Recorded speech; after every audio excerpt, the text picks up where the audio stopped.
Well, John, thanks for joining us again, talking about the Olympics, and obviously everyone's talking about Michael Phelps. Your impressions of his historic performance? Well, I'm not sure that I have any new words to add to the topic, but I'll try to put them together slightly differently. There's no question that it's the signal accomplishment by an individual at these Olympic Games and probably in all of Olympic swimming. Frankly, I don't think there's been anybody perform in the pool. Forget Mark Spitz. There's no question this is a tremendous event. But I also think it's probably wise to keep some perspective. It's way too soon to call this the greatest Olympic moment. It probably ought to let a year pass before we start throwing that around.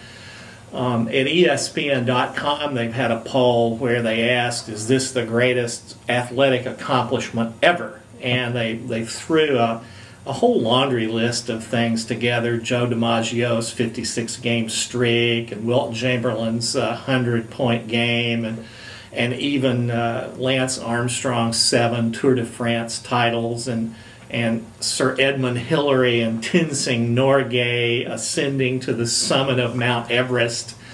I think you have to put, that's like apples and aardvarks you're trying to compare. To my knowledge, nobody has ever died trying to swim to an Olympic medal, and there's still the bodies of people on Mount Everest who had failed to get there before Sir Edmund did. So I tend to think got a little overheated there, and ESPN.com voters voted Phelps #1 on that list. But I think it's just the last thing you saw is most significant. Frankly, I think of any of those things, if you understand how grueling the Tour de France is, that you'd probably put Armstrong at the first of that list if you believe he did it clean. If you don't, then maybe you want to stay off the topic. I'm not sure.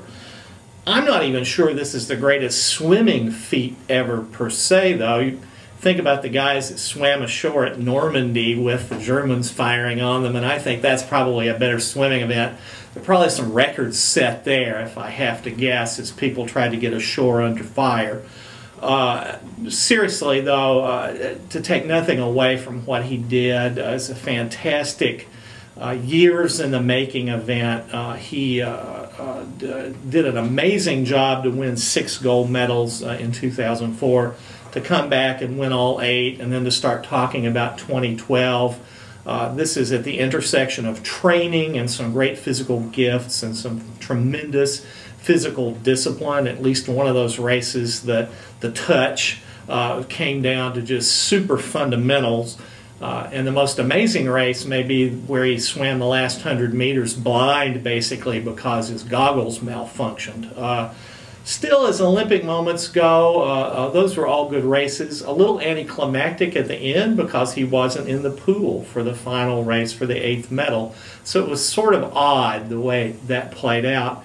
I think my favorite moment is probably going to wind up being the men's 100 meters. Usain Bolt of Jamaica winning, setting a world record in 9:69. And if you saw that race, he didn't even run the last 10 meters or so. He started celebrating. There's really no telling what he could have done if he had run the full 100 meters all out.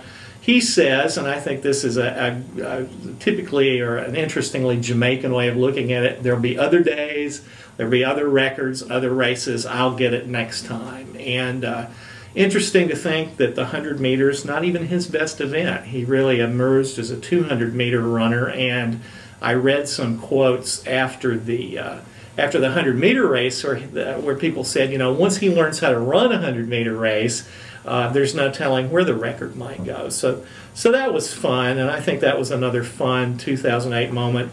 As far as all Olympic moments together, obviously Spitz now moves down the line, and Phelps takes over that spot.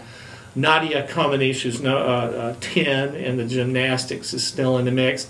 I think I'll take Jesse Owens running for 4 gold medals under hostile circumstances in 1936, even chasing Adolf Hitler out of the stadium at one point. Not literally, Adolf got up and left because it messed with his theories of racial superiority. Very interesting moment. Maybe if Michael Phelps had won these 8 golds in Iran, we might have a similar set of circumstances to compare. But Phelps is set for life. If he never wants to swim again, I wouldn't blame him, but he's already talking about 2012.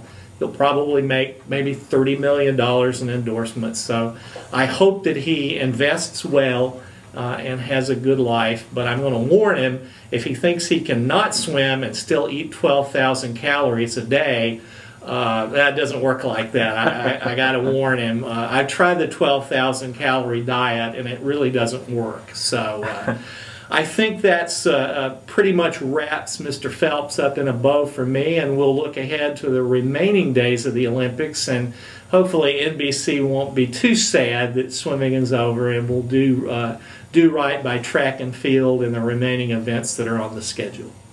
Well, John, thanks for joining us. It's always a pleasure. Hope to see you again in a day or two.